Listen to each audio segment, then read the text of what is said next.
estiver, se puder, abra a sua Bíblia no Evangelho do Senhor Jesus, segundo escreveu São Lucas, capítulo 15, versículos 1 e 2. São Lucas foi aquele evangelista que revelou Jesus como o Filho do Homem, diferente de São Mateus, que revelou Jesus como Rei dos Judeus, diferente de Marcos, que revelou Jesus como servo de Jeová, e diferente de São João, que revelou Jesus como o Verbo divino que se fez carne e habitou entre nós. E João revela Jesus como o Filho de Deus. Mas Lucas não, como Filho do Homem.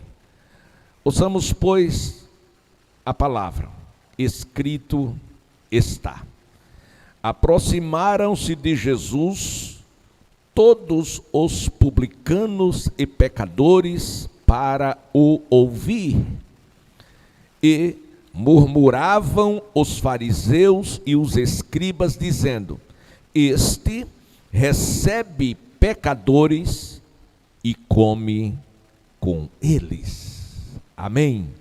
Que Deus se digne em abençoar a sua santa palavra e os que serão nesta manhã tocados pelo Espírito Santo, que certamente já está trabalhando na sua vida. Pai Santo, estende as mãos e aonde estiver, Jesus, um irmão, uma irmã, um amigo, uma pessoa, Senhor, participando deste trabalho, seja tocado pelo Teu Espírito Santo.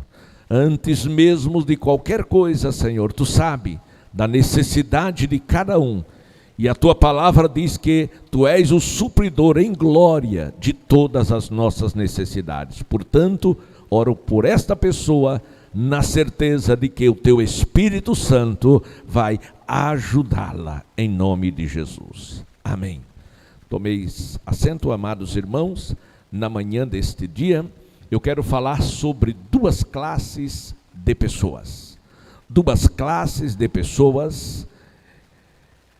A primeira, não na ordem, mas as duas classes de pessoas são as salvas e são as perdidas. Isto nos leva a uma sexta-feira, há quase 2000 anos atrás, quando, de braços abertos, pendurado em uma cruz, com 3 cravos, ou por 3 cravos, um na mão direita, outro na mão esquerda e outro nos seus pés. Era os seus últimos momentos entre nós humanamente. Contudo, ao seu lado havia 2 malfeitores, que Lucas descreve aquela cena de uma forma muito contundente.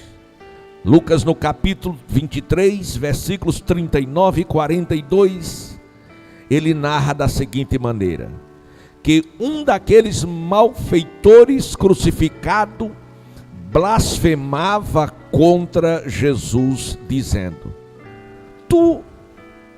não és tu o Cristo? Uma pergunta provocativa, uma pergunta crítica, uma pergunta de censura. E quando ele disse: não és tu o Cristo, não veio a resposta que ele esperava.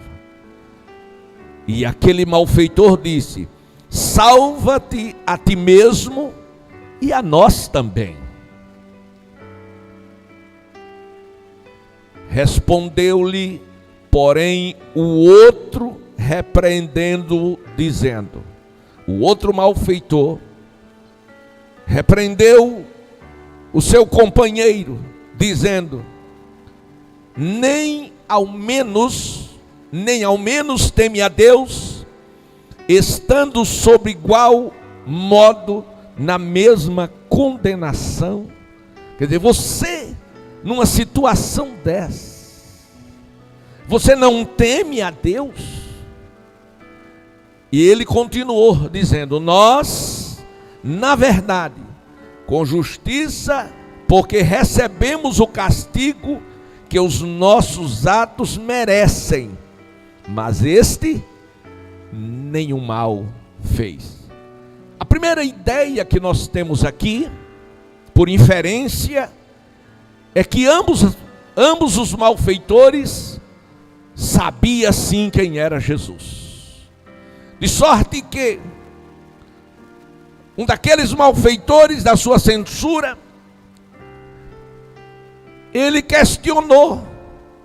Por quê? Porque Jesus estava pregando salvação, amor, libertação, transformação, liberdade. E o outro viu Jesus por outro lado, como alguém vindo da parte de Deus, e ele disse assim: você numa situação dessa, você não teme a Deus? Nós estamos aqui porque nós merecemos estar, porque nós cometemos crimes, fizemos as coisas erradas, mas ele não.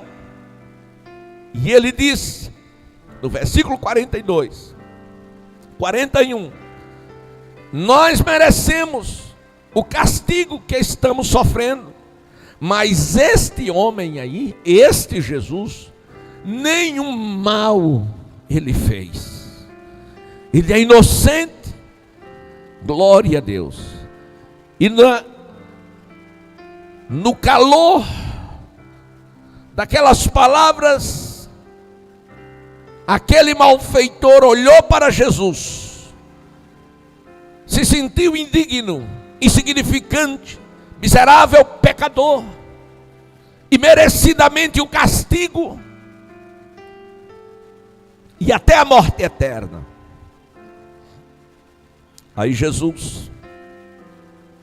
Aí o malfeitor olha para Jesus, reconhecendo que ele era justo e bom, entendendo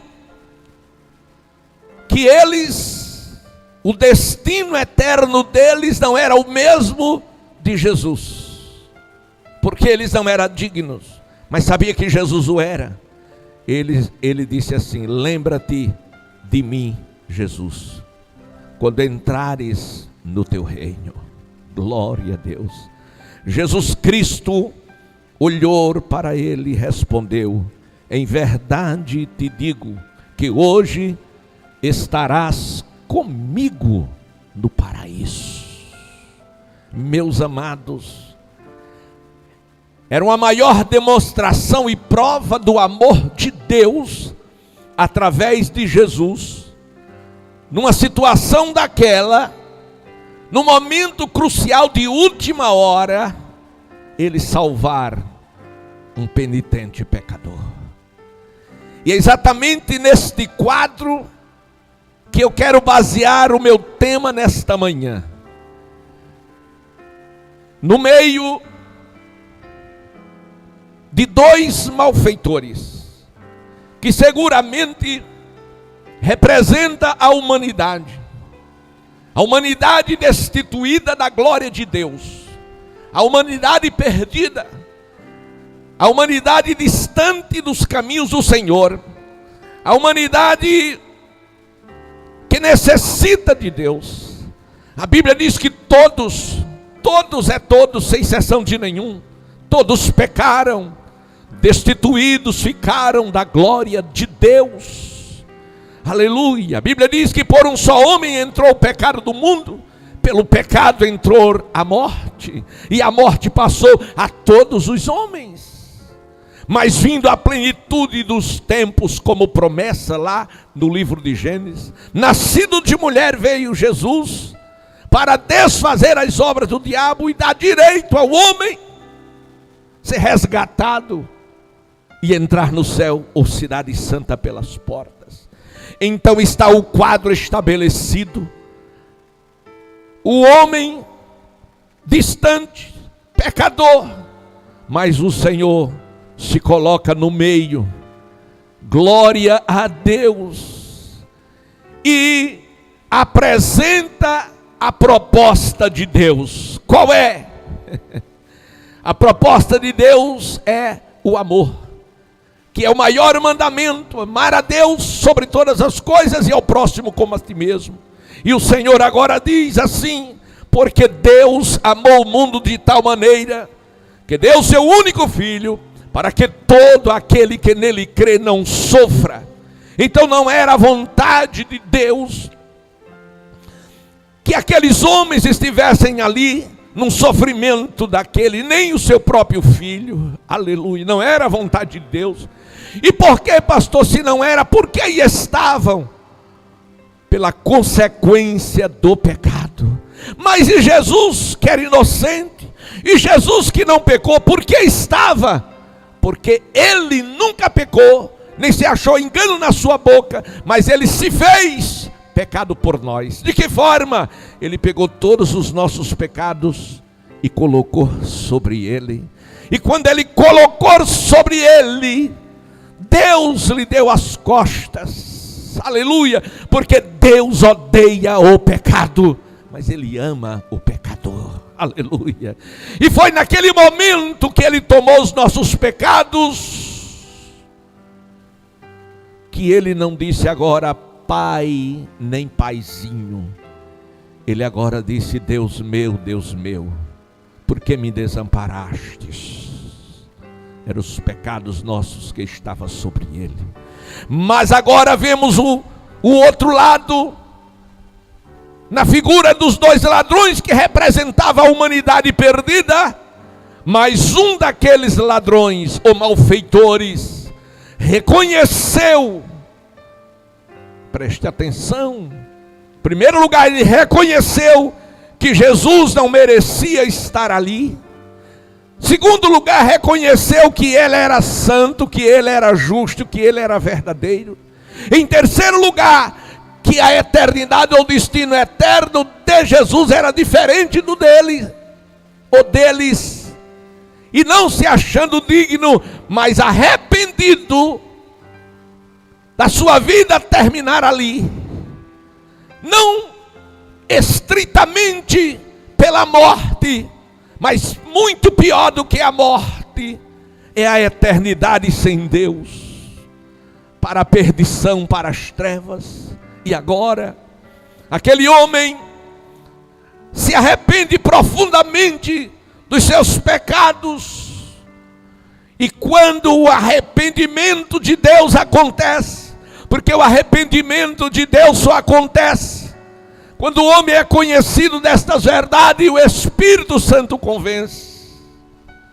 E ele disse: lembra-te de mim, glória a Deus, quando entrares no teu reino. Ele nem disse: Senhor, me leve para o céu. Ele nem disse: Senhor, me salve. Ele não disse, ele pediu apenas que o Senhor se lembrasse dele.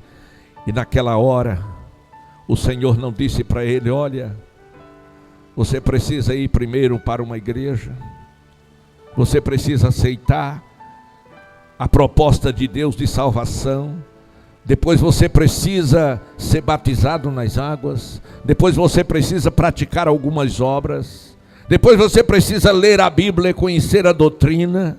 Jesus não disse nada disso, Marinho.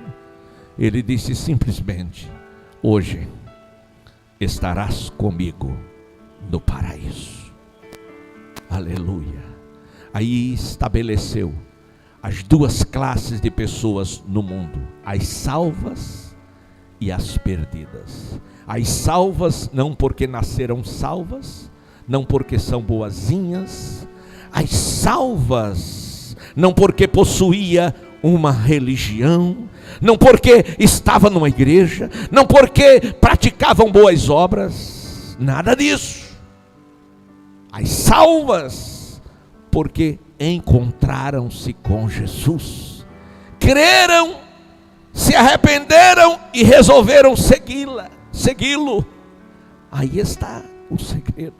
E agora, no texto em apreço, confira na sua Bíblia, Lucas 15, 1 e 2. Nós temos aqui 4 pessoas, 5 aliás. A primeira, Jesus.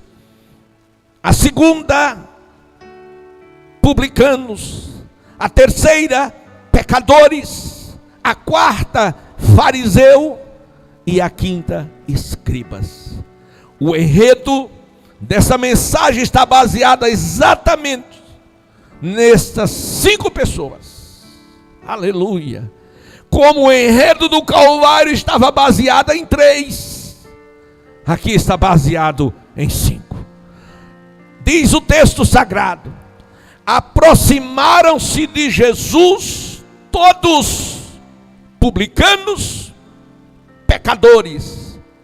Publicanos e pecadores se aproximaram de Jesus para ouvi-lo.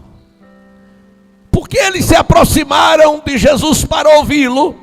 Porque eles sentiram necessidade, porque eles reconheceram que precisava de algo que mudasse as suas histórias, porque eles entenderam que Jesus era o único caminho que levava-os a Deus. Oh, glória a Deus! E porque eles tinham sede de Deus, e porque eles tinham desejo de salvação. Glória a Deus.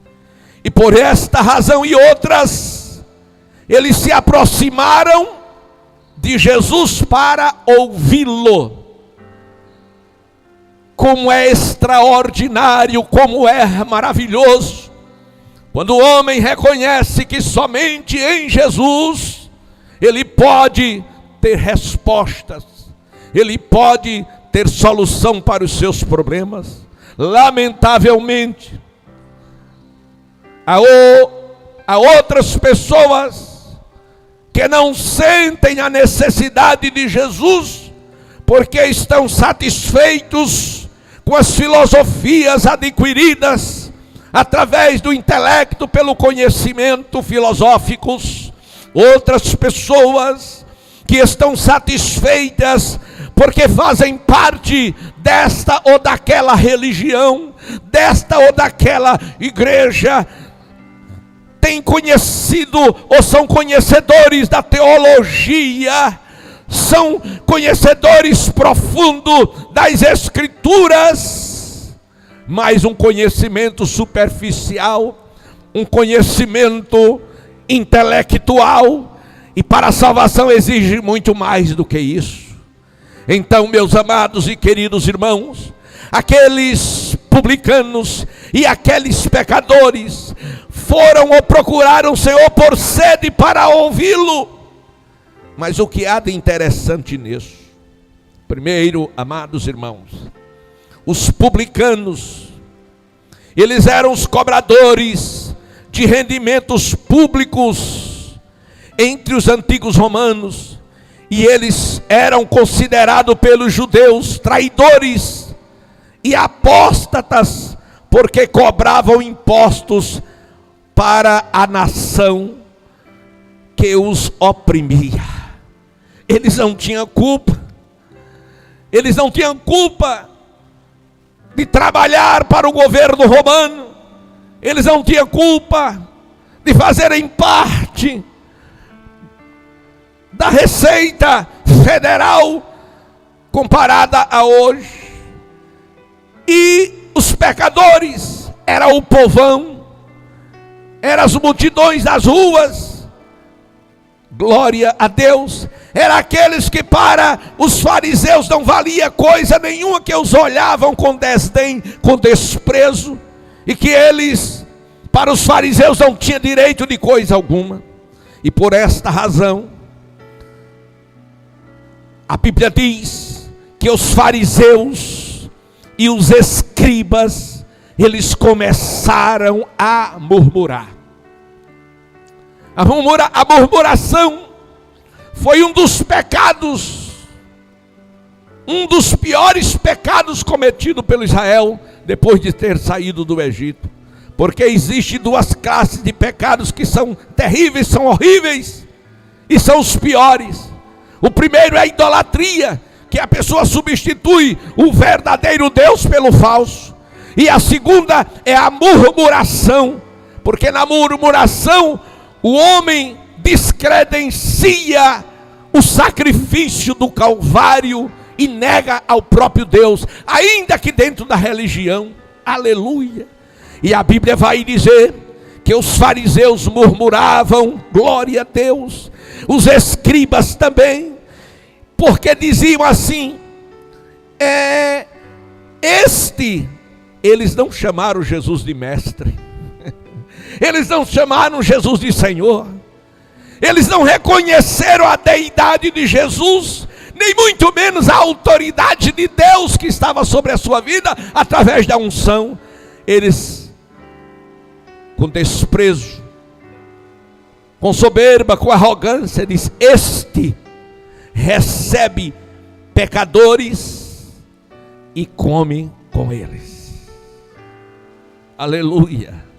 Meus amados e queridos irmãos, para que você entenda o porquê dos fariseus e dos escribas estavam murmurando, vamos ver. Os escribas eram os copistas da lei, eram os mestres das escrituras até então existentes. Glória a Deus. Era uma espécie de professores da teologia, eram os intérpretes, eram aqueles que esclareciam as coisas que estavam escritas. Estes eram os escribas. E os fariseus eram considerados os separados, era a nata da sociedade judaica, eram os homens respeitados que quando passava se tirava o chapéu e se inclinava. Glória a Deus. A seita deles era a principal dos judeus, era a que tinha maior influência, e influência não apenas na sociedade, mas também na justiça. Aleluia. A Bíblia vai dizer que a influência deles era tão grande, glória a Deus, que as grandes decisões da nação, eles eram chamados para participar. Eles guardavam não apenas as leis do decálogo de Moisés, mas muito mais do que isso, meus amados, eles guardavam também as tradições. Eles eram tão perfeccionistas, que antes deles comerem, eles lavavam as mãos, lavavam os pratos, lavavam os copos, lavavam tudo que estava relacionado à refeição que eles iam fazer. Glória a Deus, para não se contaminar. Então era exatamente este povo que não estava vendo aquilo com bons olhos. E é exatamente aqui que o Senhor fala comigo e fala com você. É aqui que o Senhor vai nos revelar, vai nos mostrar que não basta, que não é suficiente se ter uma igreja, se ter uma religião, se chamar pelo nome do Senhor. Glória a Deus. Muito mais do que isso, o homem precisa sim ser salvo. E para que o homem possa ser salvo, ele precisa ser encontrado por Jesus. Aleluia. E o Senhor encontra o perdido pecador, aleluia, e sempre passa na vida dele para lhe socorrer, aleluia. E aí, quando eles fizeram, teceram aquele comentário, mas antes de entrar, nós vamos lembrar de Zaqueu, que Zaqueu também era publicano, glória a Deus. E a Bíblia diz que antes de ir para o Calvário, Jesus entra em Jericó, na cidade que havia sido amaldiçoada, e lá com seus discípulos passando, formou-se uma grande multidão para vê-lo, ouvi-lo, experimentá-lo, ou experimentar os seus milagres.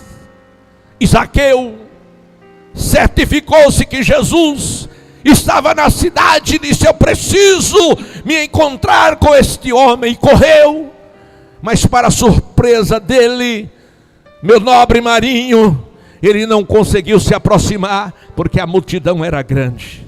E ele teve uma ideia, pegou um atalho, arrodeou e saiu da frente daquela mesma avenida onde ele ia passar.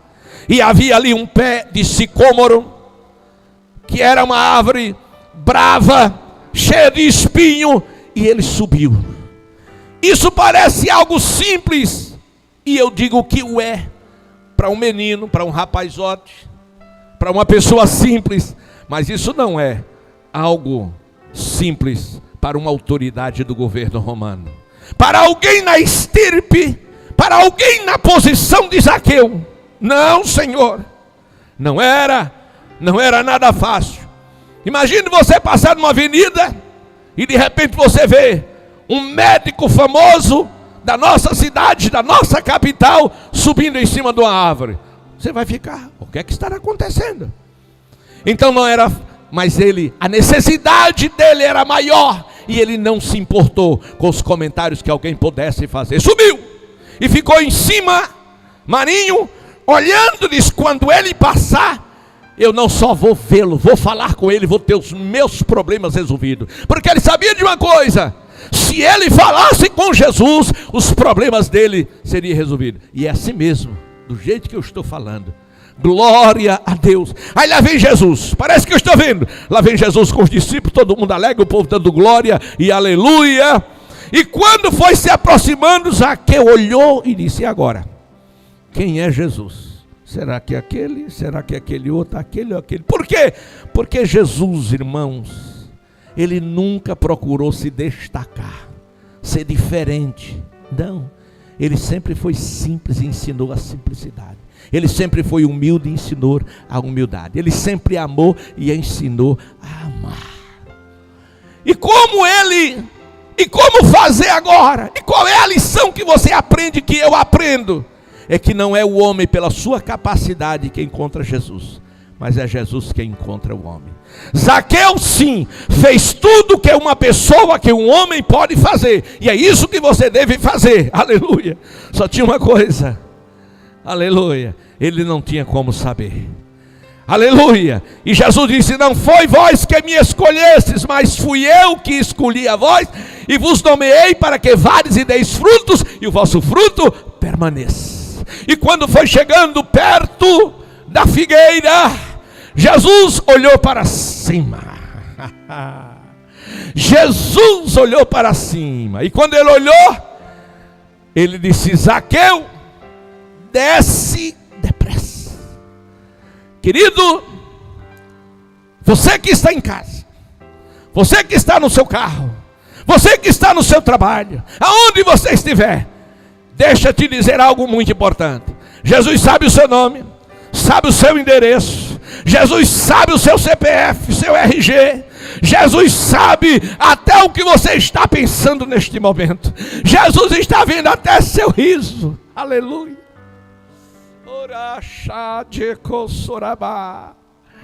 Aí o Senhor disse: desça depressa, porque hoje me convém pousar na tua casa.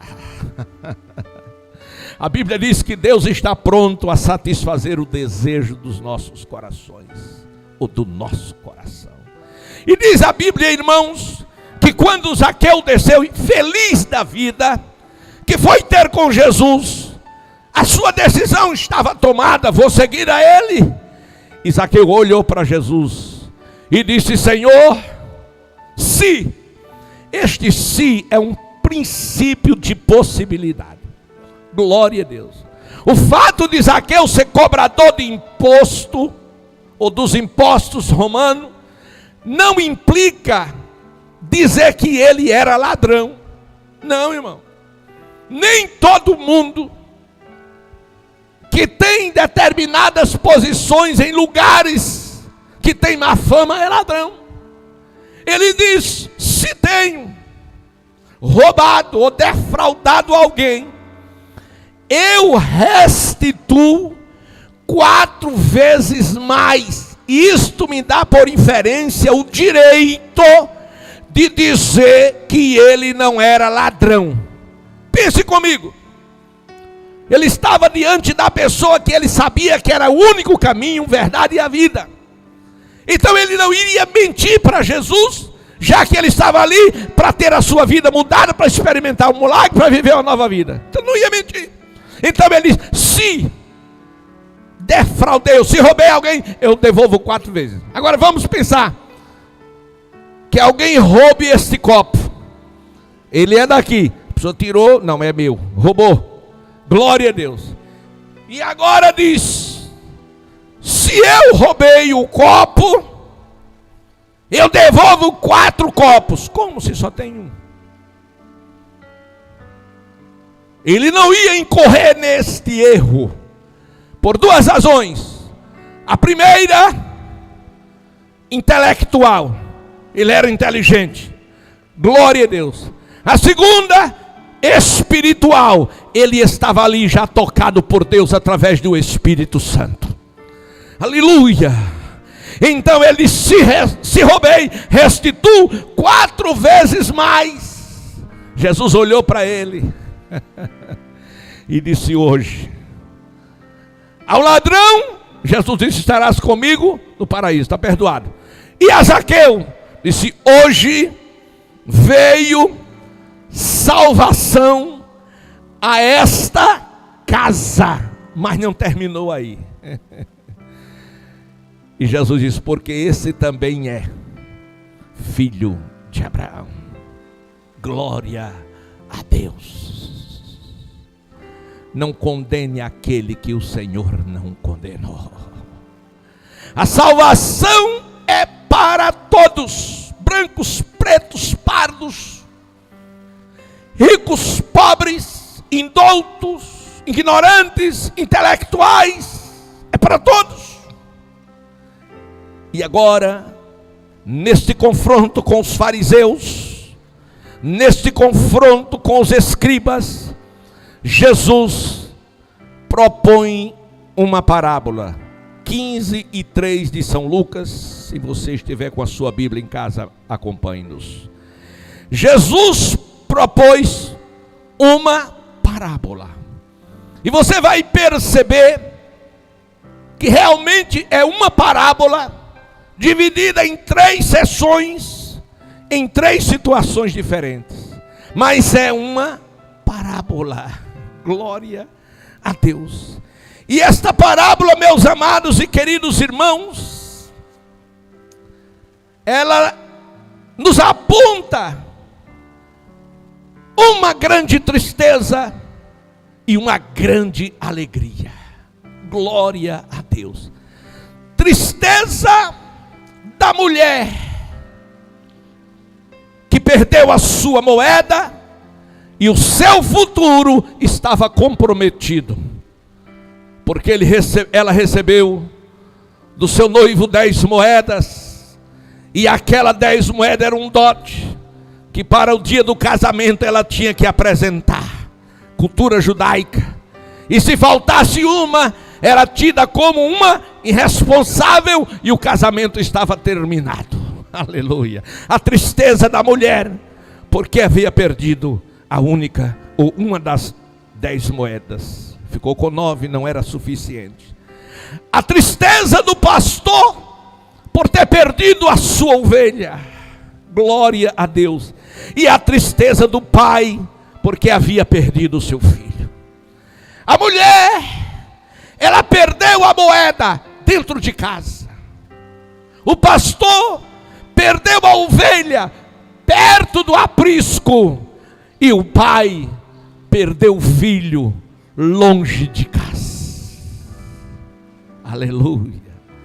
Então havia tristeza nestas pessoas, e há tristeza em você, em tristeza na sua casa, em tristeza na sua família, quando você tem perdas que por mais simples que pareça para outras pessoas, mas para você isto é muito importante.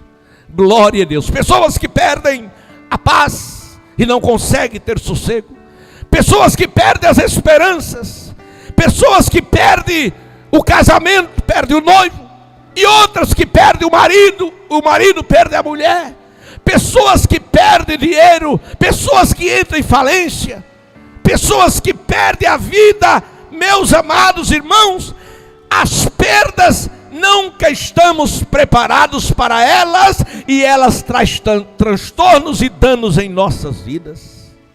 Aleluia. Mas, meus amados e queridos irmãos, a Bíblia fala também, e a gente vai agora ver isto escrito. Glória a Deus. A gente vai ver que a mulher, o pastor e o pai, ambos tiveram grande alegria. A mulher, porque achou a sua moeda. O pastor, porque resgatou a sua ovelha. E o pai, porque recebeu o seu filho de volta. Isto é Deus que faz. Deus transforma a tristeza em alegria. Aleluia. E a Bíblia agora, meus amados irmãos, nos dá, nessas três situações que foram proferidas, particularmente para este público. Que público? Aquele que estava diante do Senhor. O Senhor estava ilustrando o interesse de Deus pelos publicanos, não. Estava mostrando o seu interesse, sim, pelos pecadores e também pelos publicanos. Ele estava dizendo aqueles escribas e aqueles fariseus: para vocês, estas pessoas não são nada e não representam nada, diferente de Deus. Para Deus, elas são muito importantes. E eu me lembrei de Ananias, quando estava orando e recebeu do Senhor uma visão. E o Senhor disse: Ananias, eu quero que você saia, vá à rua direita, e lá você vai encontrar Saulo, que eu apareci para ele no caminho de Damasco. Aleluia. E ele se converteu e está orando e jejuando, e eu quero que você vá lá. E Ananias ficou estupefato, disse: não entendi, Senhor, estou conjecturando. Não entendi, Senhor. Disse: sim, o que você ouviu, vá à rua direita, porque lá Saulo vai estar, e eu quero uma grande obra realizar na vida dele através de você. Ele disse: Senhor, aquele homem, aquele é uma praga, aquele é inimigo dos crentes, é perseguidor. Olha, Senhor, ele já mandou prender, ele matou o primeiro diácono da igreja apedrejado, ordenou a morte, ele faz coisas terríveis e quer acabar com a igreja, ele não presta para nada. Aí o Senhor disse: Ananias, para você e para mim, Ananias, ele é um vaso escolhido. Aí Ananias se rendeu ao amor de Deus. Graças a Deus por isso. Ele não foi como Jonas, cabeça dura. Aleluia. E a Bíblia agora diz que o Senhor deu um esboço para ele. Isso é acréscimo do pregador. E disse: olha, em primeiro lugar, quando você chegar lá, que entrar naquela casa, a primeira coisa que você vai fazer é levar a minha saudação para ele. Você vai dizer assim: irmão Ananias, ele não é mais seu inimigo. A partir de hoje, ele é o seu irmão. Alguém te maltratou, te feriu, te humilhou, te perseguiu, te bateu, quis te matar, até o dia que não se encontrou com Jesus. Quando essa pessoa se encontra com Jesus, a partir dali, ele não é mais nada daquilo que não prestava. Ele agora é o seu irmão, é o meu irmão, é o nosso irmão, está na família de Deus, nome no livro da vida e candidato a entrar na cidade santa pelas portas. Diga: irmão Saulo, O Senhor que te apareceu no caminho por onde vinhas, me enviou a ti, número 1, para fazer um milagre nos teus olhos. Você está cego, aleluia. Mas a pior cegueira você tinha antes de ficar cego fisicamente, era cegueira espiritual. E você fazia tudo o que fez por zelo à sua religião, mas a religião não salvou você. E você descobriu que Jesus é o Senhor quando o Senhor falou com você. Então o Senhor mandou aqui para que você tornes a ver. Ver fisicamente, porque espiritualmente Saulo já estava vendo desde a queda do cavalo no caminho de Damasco. Glorifique a Deus. Eu estou muito alegre. Eu estou sentindo Deus na minha vida neste momento. Aleluia, aleluia. Então o Senhor me mandou para que você tornes a ver. Aleluia. Então você vai ter a visão de volta, mas isso não vai ser suficiente para a obra que o Senhor tem na sua vida. Isso vai ser suficiente para você não precisar de um cão guia. Isso vai ser suficiente para você não andar com uma bengala. Isso vai ser suficiente para você não andar com alguém lhe guiando. Mas não vai ser suficiente, aleluia, para a obra que Deus tem na sua vida. Então receba agora. E ele orou, e Saulo, que não era mais Saulo, era Paulo, ele agora foi cheio. Eu disse cheio. Você se arrepiou aí na sua casa? É isso mesmo. Ele foi cheio. Cheio. Eu disse cheio do Espírito Santo. Este Paulo, escrevendo à igreja em Éfeso, ele diz: não vos embriagueis com vinho, mas enchei-vos do Espírito.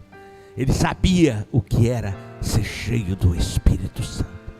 Então, amados, Jesus estava mostrando para os fariseus e os escribas o interesse de Deus por aquelas pessoas que eles estavam murmurando. Glória a Deus. Porque eles não conseguiam ver os motivos delas que procuraram Jesus. A cegueira dos fariseus e dos escribas eram tanta que eles, em vez de se juntar aos que ouviam Jesus para ouvir também, era isso, Marinho, que eles deviam ter feito, se unir a eles para ouvir também. Mas havia uma barreira social, política e religiosa. Eles nós não podemos. Glória a Deus. E aí resolveram fazer a pior parte, murmurar. Glória a Deus. E Jesus já havia dito a ele: olhe, não são os sãos que precisam de médicos, mas os doentes. Veja Lucas, abra sua Bíblia em Lucas 5, 29 ao 32. Lucas capítulo 5, 29 ao 33, 32, nós lemos as seguintes escrituras. Então lhes ofereceu Levi um grande banquete em sua casa. Levi, novo convertido, recebeu Jesus como seu Senhor. Ele recebe Jesus em sua casa, e uma numerosa multidão, e numerosos publicanos e outros. Esses outros estão os pecadores, publicanos e pecadores, estavam com eles à mesa. Eles quem? Jesus e os discípulos, Levi e os pecadores.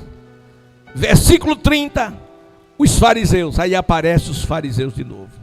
E os seus os fariseus e seus escribas murmuraram contra os discípulos de Jesus, perguntando: por que comes e bebes com os publicanos e pecadores?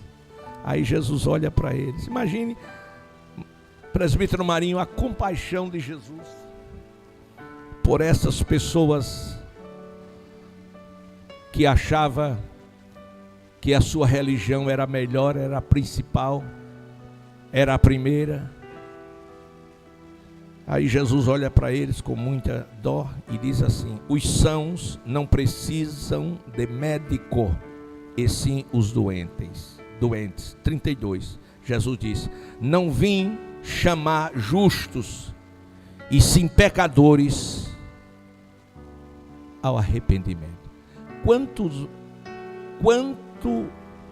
mais investida os escribas e os fariseus davam, mas Jesus dava ensinos para que eles mudassem as suas atitudes. Mas eles tinham um coração muito duro, tinham a mente cauterizada. Eu conheço muitas pessoas assim. Quem sabe algumas me ouvem nesta manhã. Estamos indo para a reta final, e eu quero dizer, mostrar aqui na Bíblia, no capítulo 15, versículo 8 e 10, a moeda que havia sido perdida. Aquela moeda que havia sido perdida, ela precisava ser restituída.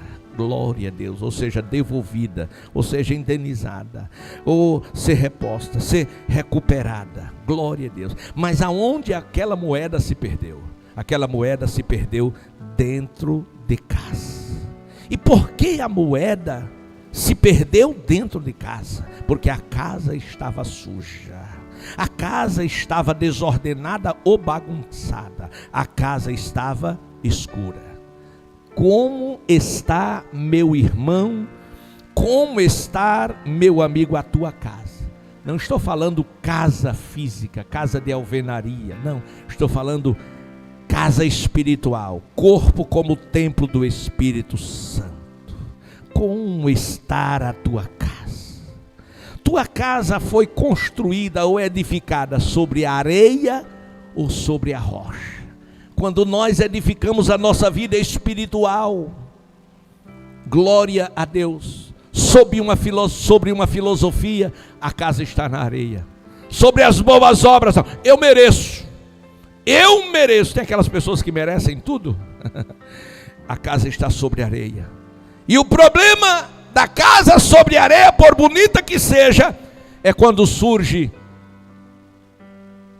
as tempestades. É quando chove e os rios com ímpeto descem com as suas águas. É quando o vento sopra. Todas as casas que estão sobre areia, quando vem a tempestade e o vento sopra, ela vai por terra, ela cai. Glória a Deus. Mas as casas que são edificadas sobre a rocha, elas resistem ao tempo, à chuva, às águas, à tempestade. Glória a Deus. Casa edificada sobre a rocha são aquelas pessoas que creem em Deus, aceita Jesus e edifica sua vida na palavra. Glória a Deus. E o que a mulher fez? Número 1, ela acendeu a candeia ou o candeeiro. E para acender o candeeiro é necessário que se tenha azeite. Glória a Deus. Em segundo lugar, ela varreu a casa. Isso fala de doutrina. Não adianta aquela pessoa que diz: eu também sou crente, mas não tem doutrina. E ela procurou diligentemente. Por que ela procurou diligentemente? Porque ela sabia o valor da sua moeda. Aquela moeda representava para ela a sua vida futura, a sua salvação eterna. Aleluia! Então zele por aquilo que Deus lhe deu, e a única maneira é não esquecer do sacrifício de Jesus Cristo lá no Calvário. E diz a Bíblia que a mulher, depois de acender a candeia, varrer a casa e procurar diligentemente, a mulher achou. Ela achou. E quando ela achou, ela deu um culto de ações de graças, Marinho, chamou todos os seus vizinhos e disse: vizinho, vamos dar uma festa, vamos nos alegrar, porque achei a moeda que eu havia perdido. Queridos, no mesmo capítulo, versículo 4 e 7, nós vamos encontrar o pastor que perde a ovelha. E esta ovelha precisava ser restaurada. Ou seja, tornar a vida que havia deixado para trás. Renovar a aliança com Deus. Aleluia. E a Bíblia diz que aquela ovelha estava perdida. E aquele pastor, na certeza que iria restabelecer aquela ovelha de uma situação vivida anteriormente, ele ia recuperá-la e trazê-la de volta para o aprisco. Aquela ovelha estava perdida perto de casa.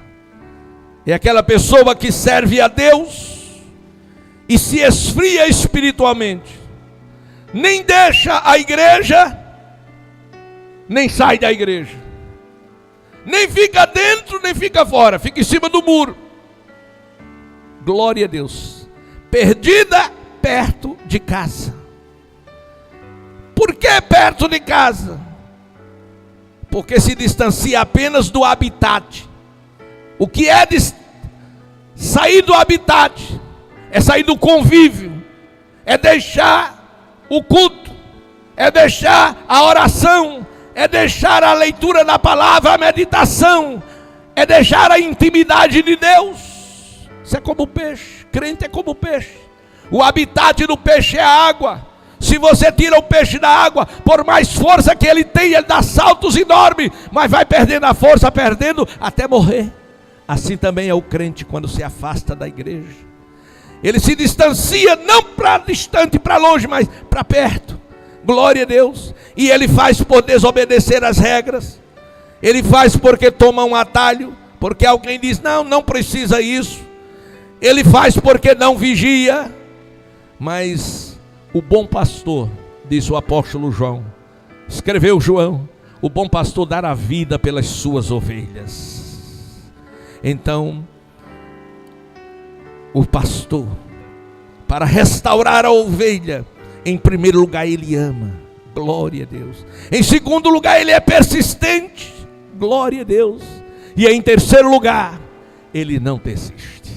Escute, deixa eu profetizar para você que está em casa, está na zona de conforto. Deixa eu profetizar para você. Deus não desiste de você. Aleluia. E para concluir, porque as horas chegaram, nós vamos ver a tristeza de um pai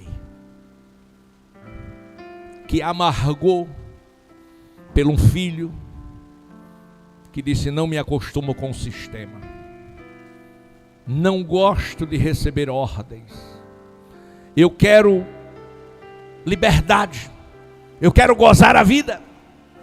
Só que aquele filho não entendia que o que ele queria não era liberdade, era libertinagem. O que aquele filho não entendia é que ele queria gozar a vida, mas era a vida que ia gozar dele. E o que aquele filho não entendia é que todas as injustiças que ele estava praticando com o pai era uma semeadura. E há uma lei irrevogável da parte de Deus. Aquilo que o homem semear, isto ele ceifará. O que você colhe hoje é o que você semeou ontem. E o que você quer colher amanhã é o que você semear hoje. Preste muita atenção nisso. Aquele filho exigiu um direito ao seu pai que ele não tinha, a herança. E a herança do filho, do pai para o filho, é depois que o pai morre. E o pai estava vivo. Glória a Deus. Mas tem filho que para ter a herança mata até o pai. Nós temos vários casos do Brasil. Glória a Deus. Para ter a herança. Mas Deus não tolera isso. Ele não terá o culpado por inocente. Então aquele filho precisava ser transformado. E como ele não aceitava a transformação disciplinar dentro da família, o mundo iria dar as lições que ele precisava para entender que estava errado. Minha mãe, quando batia na gente, presbítero Marinho, mas batia para valer mesmo, e disse, e dizia assim, olhando para a nossa cara, disse: é melhor que eu bata do que a polícia bata. E nós aprendemos homens de verdade, a ser homens de verdade. Glória a Deus. A transformação daquele filho precisava acontecer. Precisava haver uma mudança. Precisava de uma nova forma. Assim como Saulo passou a ser Paulo. Ele precisava sair de um estado para outro. Como Gadareno, que o Senhor passou na vida dele, ele tornou-se no são juízo. Glória a Deus. E ele estava perdido agora, longe de casa. E estar longe de casa foi uma escolha dele. Cuidado, meu amigo. Cuidado, minha amiga. Cuidado, você que está me ouvindo, com as escolhas que você faz. Ela trará sim as consequências. Aleluia. Ele resolveu. Eu comecei a perguntar por que ele queria tanto ficar. A Bíblia diz assim, que ele queria ir para um lugar longínquo, ou seja, o mais distante. Por que ele queria estar tão longe? Porque ele não queria a opinião de ninguém acerca das suas atitudes. É perigoso quando alguém não quer opinião. Todos nós precisamos de opiniões. Todos nós precisamos de conselhos. Todos nós precisamos até muitas vezes de críticas para arrumar a nossa vida. Louvado seja o nome do Senhor. E a Bíblia agora vai dizer o seguinte: que aquele homem foi viver a vida dissoluta que ele queria. Beber, fumar, se prostituir, farrar, e fez muitos amigos que ele achava que fosse. Só que ele não entendia que aqueles que o cercava não eram seus amigos. Eram amigos interesseiros. Era amigo dos bens que ele possuía. De sorte que, quando ele acabou os seus bens, desapareceu todos os seus amigos.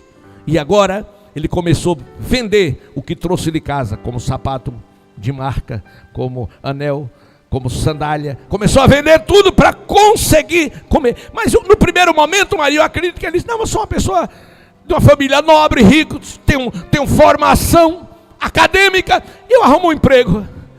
Aí, por ironia do destino, veio a crise. Não tem mais emprego para ninguém. E agora ele, pobre, miserável, pecador, desejou comer as alfarrobas dos porcos. E até isso lhe foi negado. E num dado momento da sua vida, diz a palavra de Deus, que ele caiu em si. Lucas 15:17. E quando ele caiu em si, veio a lembrança da sua casa, do seu pai, dos conselhos, da doutrina.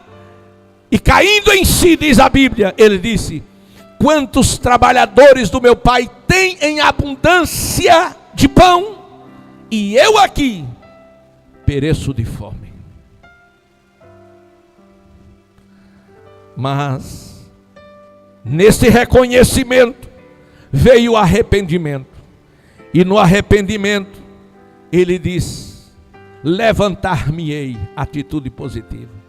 Levantar-me-ei, irei ter com meu pai e dir-lhe-ei: pai, pequei contra os céus e perante ti, não sou digno de ser chamado teu filho.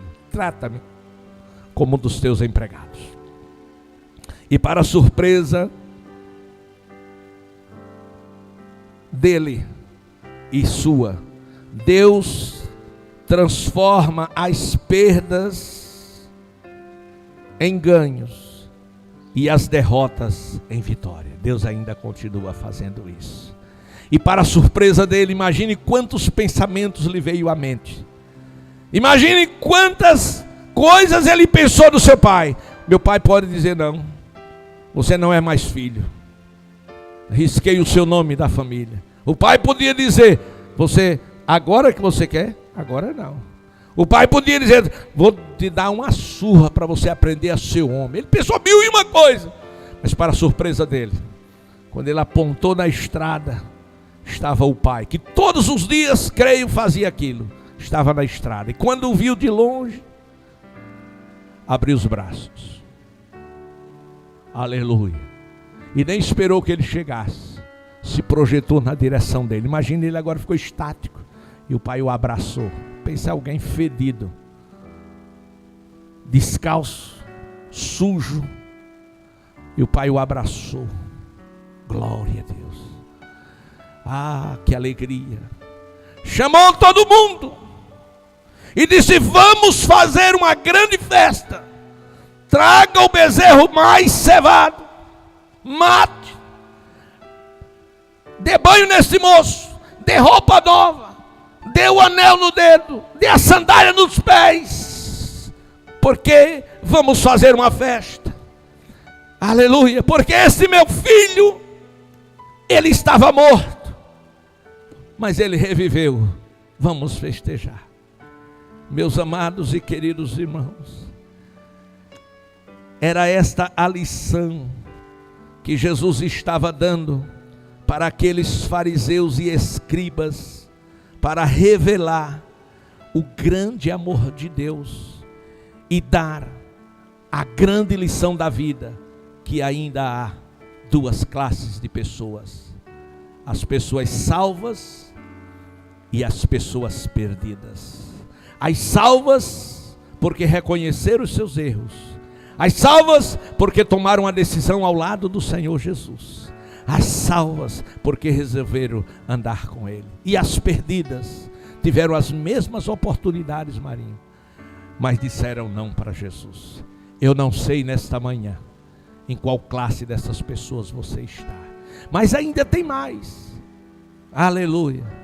Existem as perdidas que estão perto de casa, as perdidas que estão dentro de casa e as perdidas que estão longe de casa. Eu não sei se você está na classe dos perdidos e na classe dos salvos. Dos perdidos, você precisa sim tomar uma decisão de aceitar Jesus como seu Senhor, e o teu problema vai ser resolvido, como foi o caso do ladrão na cruz. Glória a Deus. As perdidas e as salvas que estão perdidas, perdida no sentido eterno e perdida temporariamente, dentro de casa, ou seja, dentro da igreja. Não adianta você estar dentro da igreja em pecado. Você precisa mudar, precisa confessar, precisa se arrepender. Procure o seu pastor. Aleluia. Perto de casa é aquele crente que não consegue assistir nenhum culto. Ele fica sempre pelas laterais, pela janela na frente, então fica. E as longe de casa são aqueles irmãos que desaparecem da igreja, aparecem no Natal, no Ano Novo, vem uma vez talvez por mês só tomar a Santa Ceia. Então eu não sei qual dessas classes, mas de uma coisa eu sei: caia em si e diga: eu estou errado e eu preciso de Jesus. Que Deus em Cristo abençoe a sua vida. Presbítero Marinho vai concluir o trabalho